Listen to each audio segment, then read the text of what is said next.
The British have always understood something that others learned too late. Power rarely announces itself. It does not shout in the streets.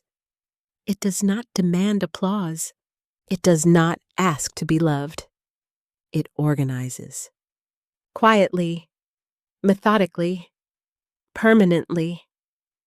And this is why the story you are about to hear does not feel foreign to Britain, even though it begins across the Atlantic. Because while America likes to believe it invented modern power, Britain perfected its logic centuries earlier. What John Davison Rockefeller did was not revolutionary. It was recognizable, familiar, almost inevitable. Most people believe they live in an economy, markets, companies, prices, choices. But that is a comforting simplification. What we actually live inside is a system. A system of incentives, structures, permissions, and invisible boundaries, built slowly, deliberately, and with remarkable discipline. This system does not rely on ideology. It relies on efficiency. And that is why it endures. John D. Rockefeller is often described as an American tycoon. This is misleading. He was something closer to an administrator of power, an organizer, a man who looked at chaos and felt not excitement, but irritation. And Britain would have understood him perfectly. Rockefeller was born in 1839, at a moment when both Britain and America were wrestling with the same problem: industrial scale. Britain had encountered it first. The East India Company, the Bank of England, the railway trusts, colonial administration. These were not democratic creations. They were instruments of order. America, younger and louder, was encountering the same forces without the benefit of institutional memory.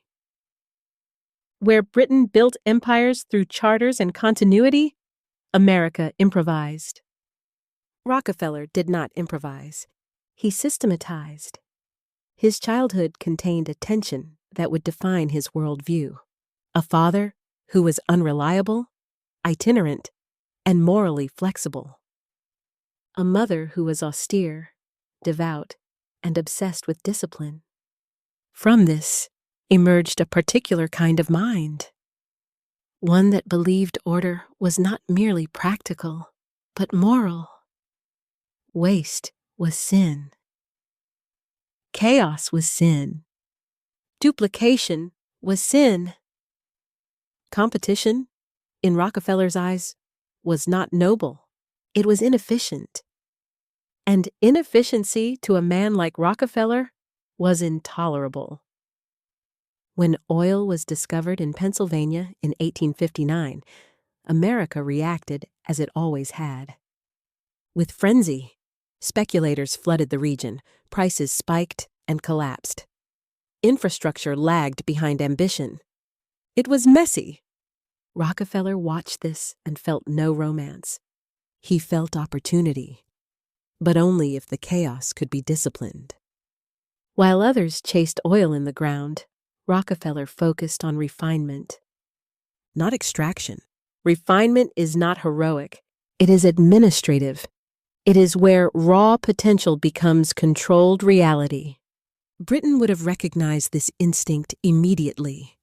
In 1863, Rockefeller invested in his first refinery in Cleveland. Within 2 years, it was the largest in the city, but scale alone was not enough. Cleveland had dozens of refineries. Most men would have competed. Rockefeller chose a different path. He chose elimination. The first principle of his system was vertical integration, a phrase that sounds technical and is therefore deceptive. In reality, it is philosophical. It means refusing dependence. If barrels are required, own the barrel factories. If transport is essential, control the tank cars. If storage matters, build the warehouses. Each dependency removed is a vulnerability eliminated. Each internalized function is power consolidated. This was not American bravado. It was imperial logic. Rockefeller did not negotiate as an equal. He negotiated from a position he had already engineered. Through secret agreements with railroads, he secured preferential rates that no competitor could match. This was not illegal at the time, it was simply unregulated. And regulation always arrives after power consolidates, never before. With lower costs secured, Rockefeller moved to the second principle, horizontal consolidation. He did not attempt persuasion. He offered inevitability. Sell and join the system. Refuse and be crushed by it. Prices were lowered below cost. Competitors bled capital. Dignity evaporated. Choices disappeared. This was not cruelty. It was administration. And Britain, with its long memory of absorbed companies and folded enterprises, would have understood this without moral panic. By the early 1870s, Rockefeller controlled nearly all refining capacity in Cleveland. Then New York. Then Pennsylvania. Then the nation. By 1879, Standard Oil refined nearly 90% of America's oil. At that moment, something important happened. Rockefeller stopped being a businessman. He became infrastructure. But infrastructure attracts scrutiny. Public anger grew. Journalists attacked him. Politicians threatened action. And Rockefeller did something profoundly British in spirit. He changed the form, not the function. In 1882, the Standard Oil Trust was created, a legal structure so elegant that it still defines modern capitalism. Ownership was separated from operation. Control was centralized while liability was dispersed. It was lawful. It was discreet. It was devastatingly effective. The British Empire had governed like this for generations. Rockefeller simply applied it to industry. When antitrust laws eventually dismantled Standard Oil in 1911, the public celebrated. They believed something had ended. In truth, something had matured, because Rockefeller retained ownership across the fragments. The system survived intact. And Britain would have recognized this outcome instantly. Empires do not collapse. They reorganize. By the time Rockefeller turned to philanthropy, he was not seeking forgiveness. He was seeking permanence. Foundations endure where companies falter. They influence education, medicine, and policy quietly. They shape the future without demanding credit. This was not generosity. It was continuity. By the time he died in 1937, Rockefeller had achieved something rare. He had removed himself from necessity. The system no longer required his presence. It governed itself. And that is the true measure of power. This is not an American story. It is a story Britain understands deeply, a story about order triumphing over chaos, about efficiency replacing idealism, about systems that endure because they are useful, not because they are kind. And this is only the beginning. Because next, we will examine how this logic spread far beyond oil, into finance, medicine, technology, and the very structure of modern British life. Britain has always understood a truth that younger nations often resist. Power does not vanish when confronted. It adapts. It changes attire. It adjusts language. It learns to appear reasonable. This is why the story of Rockefeller does not end with antitrust. It begins there. When the United States Supreme Court ordered the dissolution of Standard Oil in 1911, the decision was presented as a moral correction, a victory of law over excess, a restoration of balance. But to anyone educated in the long arc of empire, the outcome was predictable. Power had already moved elsewhere. The machinery remained. Only the nameplates changed. The 34 companies born from Standard Oil were not children set free. They were trained successors. Each inherited regional dominance, internal discipline, and institutional memory. They competed politely, never destructively. Prices remained stable. Markets remained orderly. Profits remained concentrated. Britain had seen this before. Chartered companies dissolved and re-emerged. Colonial administrations were renamed, not dismantled. Influence retreated from visibility, not from reality. Rockefeller had not lost control. He had refined it. This refinement is what makes Rockefeller relevant to Britain today, because Britain did not build its influence on spectacle. It built it on institutions. And institutions do not collapse easily. They endure by becoming indispensable. Consider the City of London. It is not loud. It does not demand attention. Yet it remains one of the most powerful financial centers in the world. Why? Because it is infrastructural. Legal frameworks, trust law, financial instruments, regulatory continuity. Rockefeller would have felt entirely at home. Modern finance operates exactly as Standard Oil once did, not through ownership of everything, but through control of access, clearing systems, settlement layers, risk management. The visible surface changes. The underlying architecture persists. Banks today are not banks in the traditional sense. They are holding entities. Networks of subsidiaries, obligations, and permissions. Responsibility is distributed. Control is centralized. This is not accidental. It is inherited logic. Now consider technology. Britain often sees technology as an American export, but the structure behind it is deeply familiar. Platforms are not products, they are territories. Google is not a search engine, it is an information gate. Amazon is not a shop, it is a logistics empire.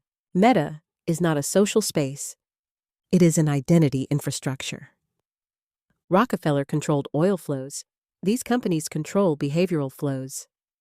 The mechanism is identical. Google's dominance is often excused by efficiency. It works. It is reliable. It is familiar. So were imperial railways. So were colonial administrations. Efficiency creates dependency. Dependency creates legitimacy. Legitimacy becomes permanence. Amazon's vertical integration mirrors imperial supply chains with startling clarity.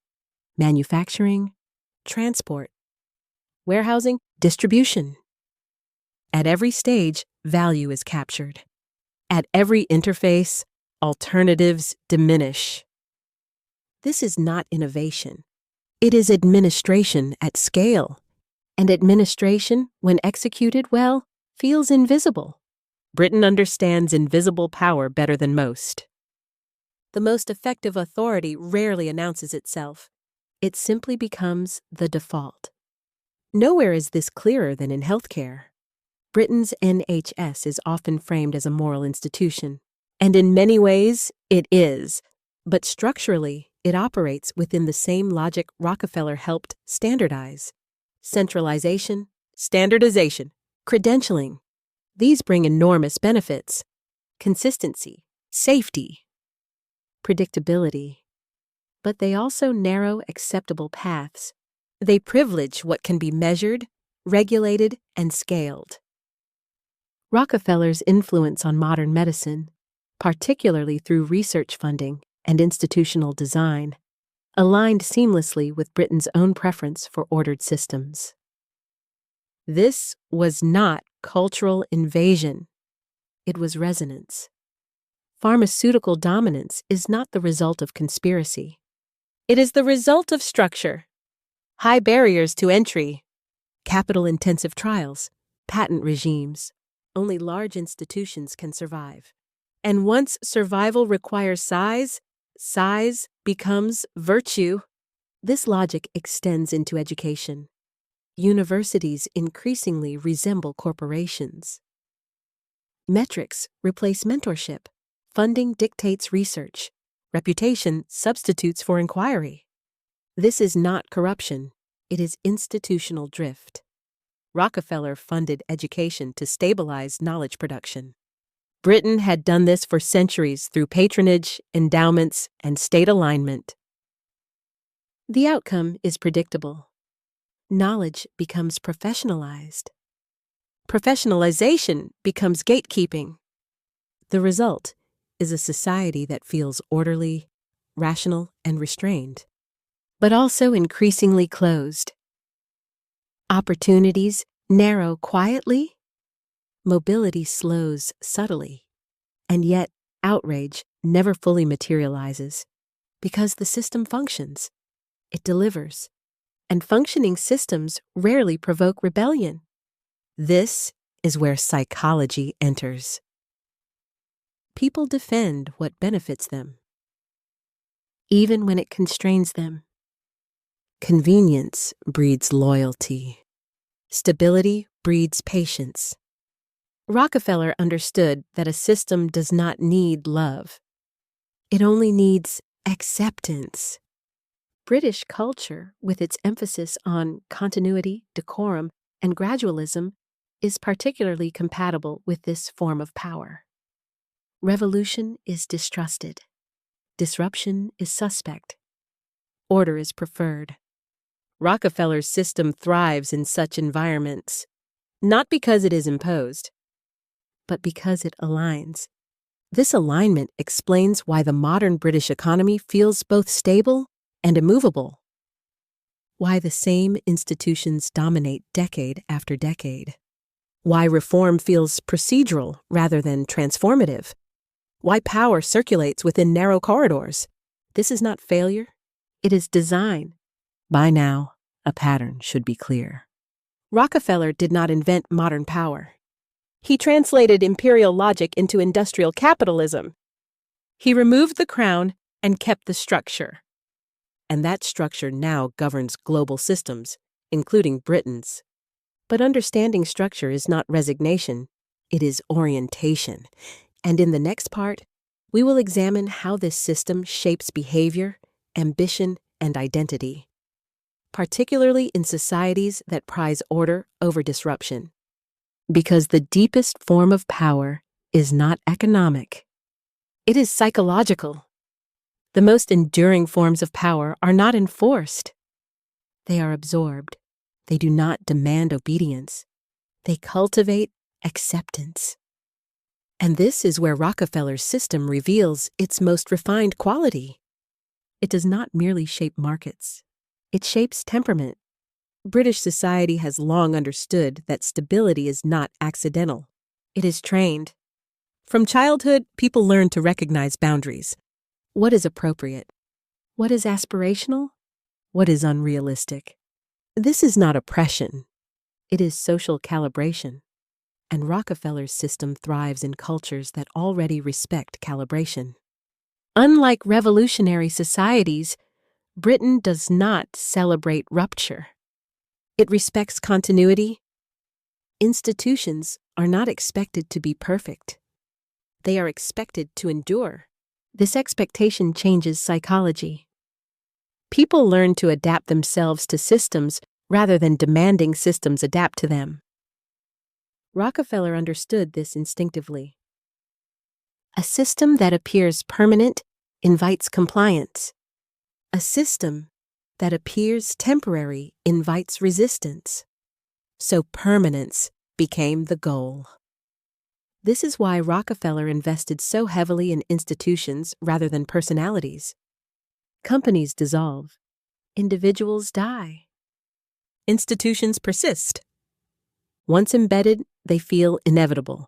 And inevitability is the most powerful psychological state of all. Consider how ambition is shaped. In Britain, ambition is often expressed through position, not conquest. One does not overthrow the system. One ascends within it. Titles, credentials, affiliations. This mirrors Rockefeller's approach precisely. He did not attack the system. He mastered it, then rewrote its internal logic. This creates a particular psychological pattern. People do not ask, "Is this system just?" They ask, "How do I succeed within it?" That question is not immoral. It is practical. But it subtly redirects energy away from structural critique and toward personal optimization. Rockefeller's system rewards this redirection. Now consider class. Britain does not deny class. It manages it, and management is always preferable to denial. Class in Britain is encoded in accent, education, networks, and confidence, not declarations. Rockefeller's system did not create class stratification. It made it more efficient. When systems become efficient, mobility becomes conditional. Possible, but filtered. Opportunities exist, but they are channeled through institutions that select for compatibility. Not rebellion, not disruption, but reliability. This is why institutions value fit. Fit is psychological alignment. Over time, people internalize the limits, not consciously, but intuitively. They stop aspiring to structural change and focus on incremental progress. They learn which ambitions are realistic and which are not worth articulating. This is not defeatism. It is adaptation. Rockefeller's system depends on adaptation. A population that adapts does not revolt. It recalibrates expectations. And recalibrated expectations stabilize systems. Now let us examine obedience. Britain has never relied on brute force to maintain order. It relies on norms, social pressure, reputation, belonging. Rockefeller's system operates identically. Corporations do not need to threaten. They incentivize. They reward compliance and marginalize deviation. Not violently, administratively. Those who align are promoted. Those who question too deeply are labeled difficult. Those who refuse alignment are excluded quietly. This is not punishment. It is filtration, and filtration is invisible. Now consider how this affects thought itself. Certain ideas feel respectable. Others feel naive. Some critiques are allowed. Others feel improper. This is how power regulates discourse without censorship. It establishes tone. Rockefeller's system does not silence dissent. It renders it unproductive. Philanthropy plays a critical role here. When powerful institutions fund social good, critique becomes awkward. It feels ungrateful, impolite. Britain understands this dynamic intimately. Patronage has always shaped culture. Rockefeller simply industrialized it. Foundations do not just fund research. They shape what is researched. They do not censor ideas. They prioritize frameworks. This subtlety is crucial. Influence is exercised through selection, not suppression. Over time, people stop proposing ideas that do not fit funding criteria. Not because they are forbidden, but because they are futile. This is how power disciplines imagination. Now let us address comfort. Comfort is often underestimated as a political force. When systems deliver comfort, people forgive constraint, stable employment, predictable services, reliable infrastructure. These create loyalty. Rockefeller understood that efficiency buys patience. British society, with its preference for order and predictability, is especially susceptible to this trade. Freedom is valued, but not at the expense of stability. And stability requires management. Rockefeller's system offers management. This leads to a subtle psychological contract. In exchange for order, individuals surrender certain forms of agency, not explicitly, gradually. And once surrendered, that agency is rarely reclaimed. This is why modern power feels abstract. People struggle to locate it. It is not in parliament alone, not in boardrooms alone, not in media alone. It is distributed across institutions that feel legitimate. That legitimacy is the system's greatest defense. Now consider resistance. In Britain, resistance tends to be polite, procedural, legal. This is admirable. But it also means resistance operates inside the system's rules. Rockefeller's system excels at absorbing such resistance. It reforms at the margins while preserving its core. Reform becomes cyclical. Debate occurs. Adjustments are made. Structures remain. This produces the feeling of participation without structural transformation. Again, this is not deception. It is design. The psychological result is resignation without despair. People sense limits, but accept them.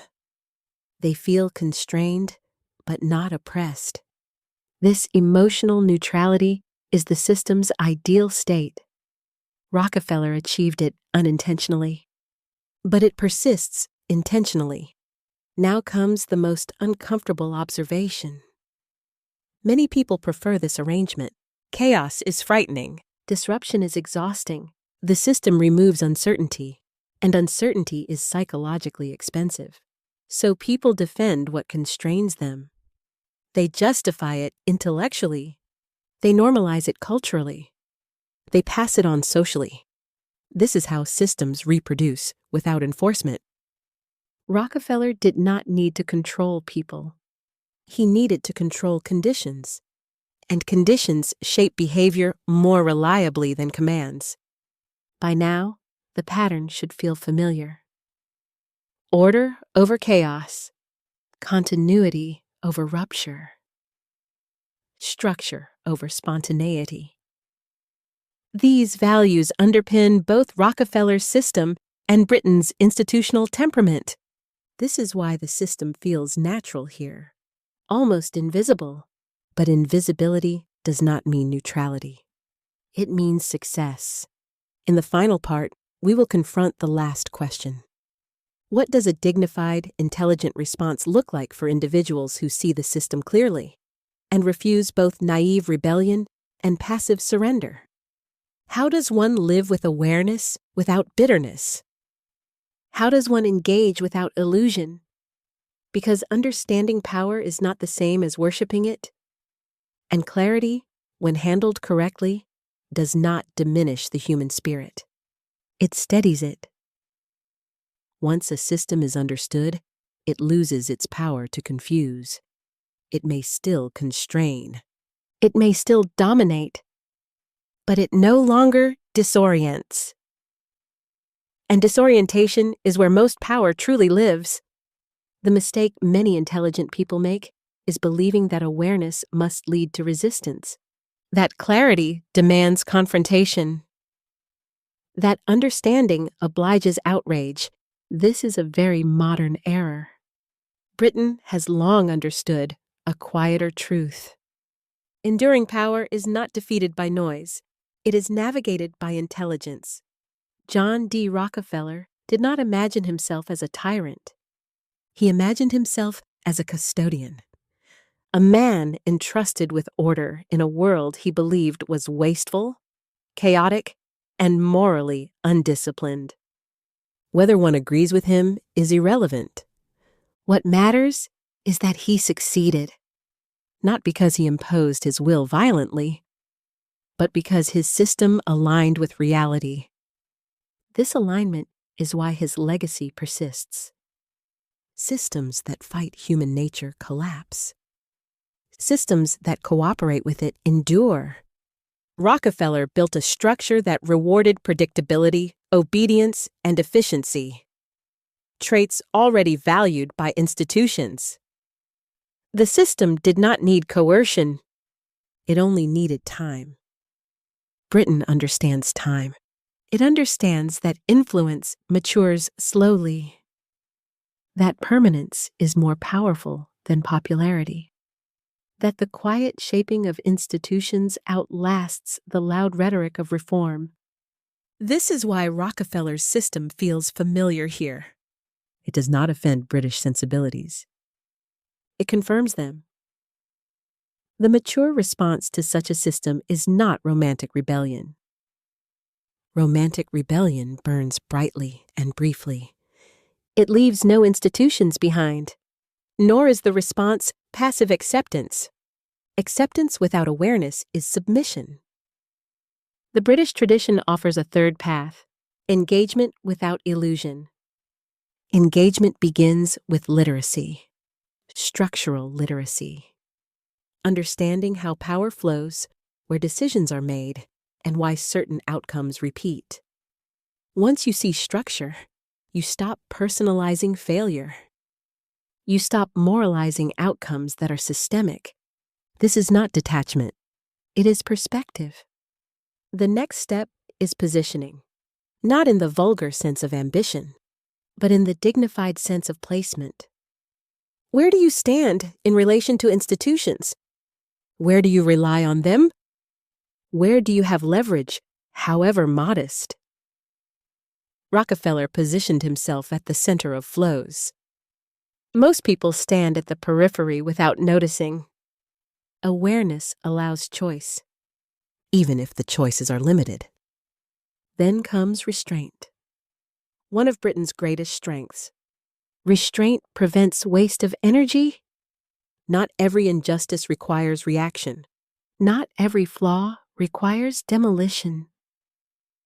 Some systems can only be influenced gradually. Others must simply be understood and navigated. Wisdom lies in knowing the difference. Finally, there is detachment, but not cynicism. Detachment allows one to observe without bitterness, to critique without rage, to engage without illusion. Rockefeller did not need admiration. His system did not need belief. It only needed compliance. Awareness interrupts automatic compliance. Now consider the world ahead. Technology will not decentralize power. It will concentrate it further. Data favors scale. Infrastructure favors incumbency. Convenience favors monopoly. This trajectory is not ideological. It is structural, and structural trends do not respond to moral arguments. They respond to design. This does not mean the future is bleak. It means it will be managed. And management can be humane or indifferent depending on who understands it. The greatest danger is not consolidation. It is ignorance of consolidation. Rockefeller once remarked that he would rather earn a small percentage from many people than the whole from himself. This was not greed. It was clarity. He understood leverage, and leverage is the true currency of modern life. Understanding this does not obligate imitation. It invites discernment. You may choose simplicity. You may choose participation. You may choose resistance at specific points. But whatever you choose consciously. And consciousness is the beginning of dignity. If this film has done anything worthwhile, it has not told you what to think. It has offered you a lens, a way of seeing systems not as villains or saviors, but as structures with momentum. That lens is rare, and it deserves cultivation. If you believe this kind of thinking has a place in public conversation, there is a considered way to support it. Not loudly, not impulsively, deliberately. You may subscribe if you wish to continue these explorations. You may leave a mark of approval, not for affirmation, but for signal. You may share this work with one person, not many. Someone thoughtful. Someone capable of disagreement. Someone with whom you would genuinely enjoy discussing what you have seen.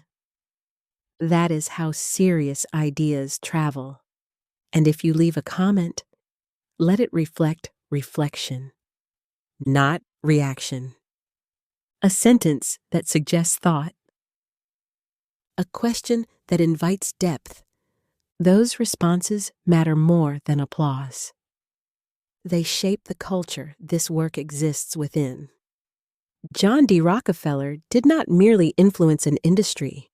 He clarified a truth about how power organizes itself. That truth is now part of the world you inhabit. You may not escape it, but you may meet it with composure. And composure in a world of noise is a quiet form of sovereignty.